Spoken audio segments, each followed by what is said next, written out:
Adesso andiamo a vedere se tutti questi film hanno smosso l'animo di G-Max per Cinemax.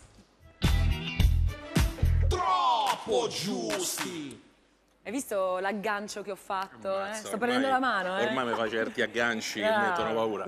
Allora? Che hai fatto sta settimana? Ma guarda, sta settimana mi sono chiuso in casa a vedere Sanremo, però te ne parlerò la prossima settimana. Intanto domenica, sempre parlando di musica, sono andato a un bellissimo appuntamento che si chiama il Music Day, che è una mostra mercato che fanno a Roma e quindi si trovano grandi collezioni di vintage, dischi, tutto legato alla musica, al vinile. Anzi, Marco, t'ho trovato una cosa bellissima che ti piacerà, te l'ho presa, insomma. Hai preso Django?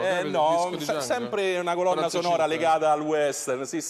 Prima te lo pago, G, Sì, qualsiasi cifra. Tanto una sciocchezza, non ti preoccupare. Ma andiamo a vedere, insomma, andiamo, va bene, va bene.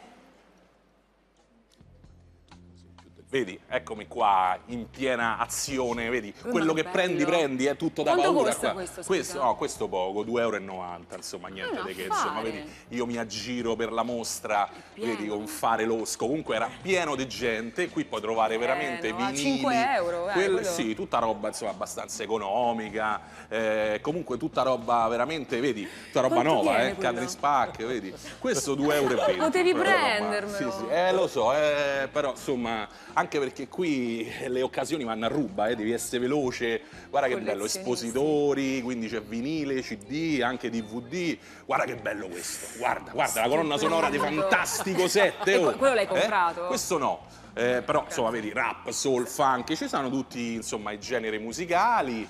Kool and the Gang, quello che chiappi è tutto bello. Infatti è stata una giornata bellissima, poi c'è anche il gadget. No. Guarda che bello, guarda Simonetti negli anni 80, Simonetti negli anni 80 e Simonetti ora. È uguale. Eccolo qua. No, ma io direi pure meglio. Ma c'è una sfumatura di grigio in più. Guarda che caruccio che è. Poi il grande maestro Frizzi, il nostro grande amico di Stracult, di tutta la famiglia, insomma. E poi, la conosci? Elda Dell'Orso. Beh, grandissima, storica voce, storica cantante, delle più belle, direi, colonne sonore dei film, insomma. Premiata giustamente. Premiata, applaudita, insomma, è stato veramente un momento emozionante. Senti, te la ricordi? Sì. E poi qui, ecco. Mazza che bello! Quanto costa questo? Questo è difficile. Hai visto chi è? Lo so, l'uomo che è uscito in Liberty Valance, ammazza il figo, ma quanto costa? Questo sta a 1800.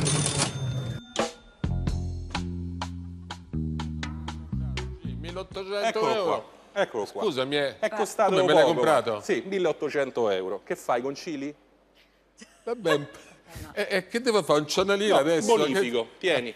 Grazie Marco, buon ascolto. Sì. Buonasera, arrivederci. Sì, che poi non è proprio moltissimo, Però Marco, Se fa... bisogna dire che non ha neanche fatto la cresta, quindi è proprio un amico. Se mi concedi questo, vabbè, un amico, No, va bene. È arrivato il momento di chiudere questa puntata caldissima, anzi ci aspettavamo molto di più.